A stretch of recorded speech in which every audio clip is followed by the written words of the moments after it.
Even though a tiny house is, well, tiny, there's still so many different designs, layouts, styles out there in the world. In this video, I'll share what research I did, my thought process, and what the design ended up being so that it can help you if you too are looking into what kind of tiny house is perfect for you, or if you're just interested in the process. So let's go. How did I end up with the design that I have today that I'm actually building on my own with help from some friends? This is my dog, Taco. She likes to play around in the background while I'm filming videos. She will pop up many times throughout this video. I'll share the research and the questions I asked myself to find the perfect design that fits my needs, lifestyles, and intentions. Before moving into any house, you really need to think about your intentions. What kind of lifestyle do you see for yourself? What kind of lifestyle do you live today? What is your goals? What's your vision? This is your home. It's going to be your comfort place, the place you come home to after work, even if you work from home, or to relax, to sleep, to enjoy time socializing with friends and family. So it's very important to know what is important to you. I first started with a tiny house wish list. This is everything I could ever want on my tiny home, all the way from the grand scheme of things to the nitty gritty, what specific items that I want in the house. That really helped me understand that when I got to each room, what I really wanted. For me, I currently live in a 3-bedroom, 2-bathroom home, about 1,500 to 1,600 square feet. This, I think, is a very average, normal-sized house, and I quickly learned that it was too big for just me and my puppy Taco. Before I moved into the house, I lived in a 500 square foot apartment. It was like a studio-ish style apartment, and it was perfect for me, I realized, after moving into a house. Even though I love having a separate room for an office and having this space, it's too much space for me to upkeep. So what I really thought about when I was doing my research was, okay, I like simple things. After living in a bigger home, I realized what areas I used, what areas I didn't. While in the search for this current house, I had all of these ideas and thoughts about what I'd be doing in this space. And after living here for 5 years or so, I realized what's true and what's not. There is a difference between what you think you'll do and what you'll actually do. So that leads into the research phase. For research, you really have to start honing in on what styles do you like. So for me, after watching 1,000,001 YouTube videos, I realized that I was really more into the modern cottagecore style that was very like simple and luxurious and had a lot of aspects of like wooden tones and metal tones. Those things really spoke to me. So what I started doing was I created a YouTube playlist of any house walkthrough I saw where there was something in it that I really liked. I started piecing together what I was being drawn to, what kind of spoke to me just like instinctually. I also developed a Pinterest board and similarly just went through Pinterest and pinned what kinds of houses and styles that I liked. And so when I look at my Pinterest board now, I can see this collage and like bird's eye view of, oh, this is my style.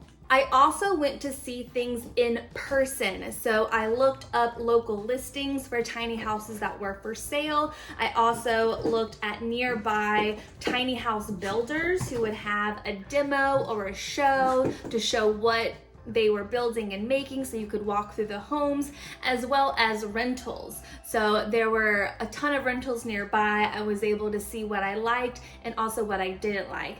And I was pleasantly surprised that a lot of the things I liked, I actually really dug in real life too. But there were a couple things where I was like, oh, I guess I really don't need that. That's not something that's necessary. So really getting a feel for the space physically really validated what I was thinking mentally. Then I had to get to the down and dirty of budget. What kind of budget did I have to spend on a tiny house? There are a ton of tiny house builders that have forms you can fill out online that'll provide you estimates, as well as a lot of the kind of standard builds. They're kind of tried and true lines already have estimated costs attached to them.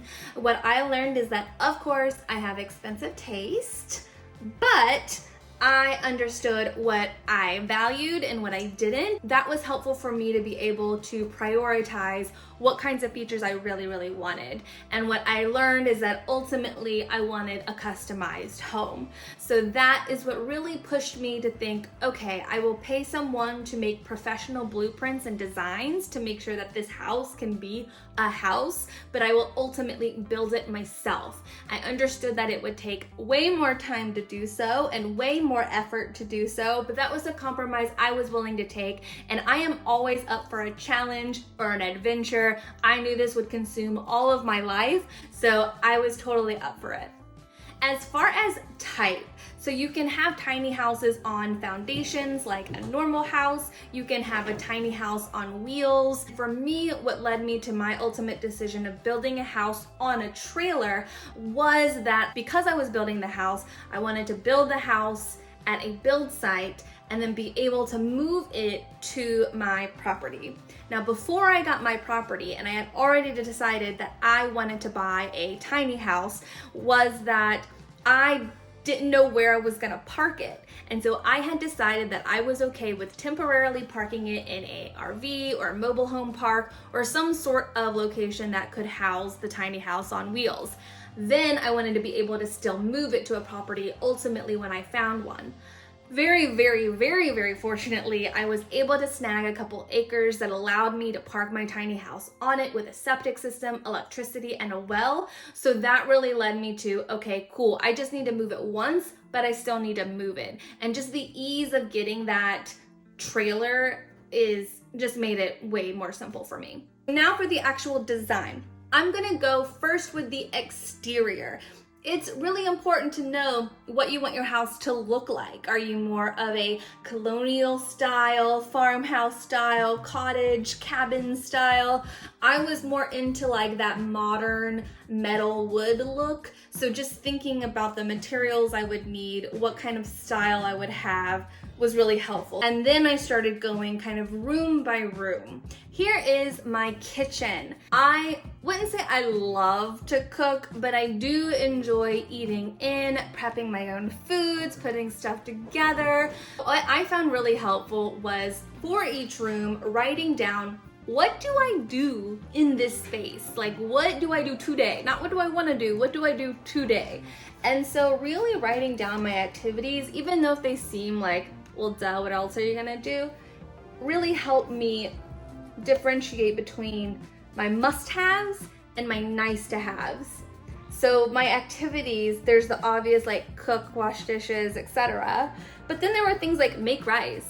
Like my Japanese mama taught me like rice is just part of our culture. We eat it all the time. So I have a dedicated rice cooker. And while I could make rice on the stovetop, I love the rice that comes out of my rice cooker. So I want to make sure I have counter space for that rice cooker, along with my toaster oven and a microwave and all of these things that I use today that I want to keep. But I noticed that I had a lot of appliances. I love my dishwasher. I do not want to be without a dishwasher. I hate doing dishes if it's not clear enough. So realizing that I needed space and to incorporate that in my design led me to having this kind of L-shaped kitchen where I was able to have a dishwasher that is apartment size, so 18 inches wide, a good size sink, about 24 inches. I was able to have an apartment size fridge that also had freezers. And then it also led me to creating my own cabinet system, as well as having space for a pantry. This is something that I feel not a lot of tiny houses have. Usually people fit pantry foods in like random drawers and things, but to have this dedicated space was something that was really important to me. And then the rest was open shelving. I don't have a lot of glassware and plateware, and I was okay with them being out in the open on open shelving.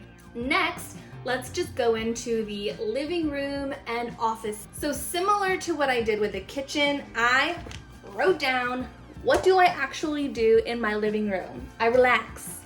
I take naps. I watch television. I FaceTime my parents. I chat and hang out with friends, and I eat. So my must-haves were obviously a comfy sofa, a table for drinks and food and laptop, a space for a television, and room to sit on the floor.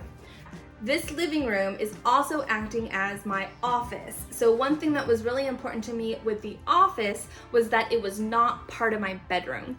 My bedroom is a sacred space. I would not let the office or any computers and a lot of tech go into the bedroom area. So having kind of a designated space, even if it is just a table for work, was really important to have for me. I also knew I wanted a lot of light and a lot of natural light. And so that's where these skylights come into play. That's where these big windows come into play, because I wanted as much natural light as possible. Let's go to the bathroom. So the bathroom, again, wrote down some very important things. And so my must-haves were a walk-in shower with surround tile. I needed a sink. I wanted a standard flushing toilet, and luckily I have a septic system on my property, so that would work out well. What I really wanted there was, even though the space is very small, it just needed these basic elements. And what I really liked was just having this kind of open bathroom concept where there's a shower stall with a glass pane to help with the water, and then there is a toilet and a little sink, and above it I can put a medicine cabinet with a mirror and add whatever lighting I needed, as well as being able to vent the bathroom out. Last but not least is the bedroom. As I mentioned before, the bedroom is my sacred space. The bedroom I have today is very simple, very basic. It's basically got a bed, a nightstand, and a lamp, and that's it. And it is because I value my sleep so much. Sleep does so much for your mental health, your physical activity, your energy levels, your health in general. And so I really wanted this to be a no-tech zone, safe space, could get really dark and cozy. And the only reason to have it is because I want to sleep. So this I actually was inspired by another YouTube video where she was able to walk up a short set of stairs and be able to still stand up and have like a closet, her washer dryer, all of those things. And I love that ability to be mobile upstairs and still be able to stand straight up. And then when you turn around, you can take a couple more small steps into the actual bedroom, which will have a close ceiling above it because it's going to rest atop the bathroom. So I'm actually going to build some dresser drawers here. And even though the design has 2 columns of dressers, one is actually going to be open, and I'm going to turn that into a kennel for my dog Taco, and then that's where she can sleep. She loves sleeping in her kennel, so I know that's something that I definitely don't want to take away from her, because really there would be nowhere else to put it. This other closet is also going to house my washer and dryer. The other closet will have the water heater, as well as like cleaning supplies like vacuum, broom, duster, etc. So there's enough room and storage for those things. Speaking of storage, be very mindful of what stuff you want to bring with you. A lot of my journey right now is decluttering, realizing what are my essentials and what are things that I just have and I really don't know why. Things that are nice to have, or maybe one day that'll come into play. So really boiling down, what are the things I want to bring with me? This is that part in Tiny House Nation where they go to the family and are like, okay, all the items you can bring into your tiny house have to fit in this square. Have at it. And then they watch the family like put in the things they want to keep, and they're like over here trying to like drag a canoe and stuff. It's ridiculous. I love it. So it's that kind of mentality. What I wanted to be mindful of though is still maximizing storage. So I made sure that, you know, the steps that go up to the bedroom, those will all be drawers. All of the cabinets in the kitchen, there'll be toe kick drawers to add that little extra space. There will be a shelving unit underneath the window in the living room to house my work equipment and my laptops and things like that. And then I already talked about the bedroom storage, but even the steps that go up to the bed will also be able to open, and there I can house linens, whatever I want really, as well as the drawers on the side.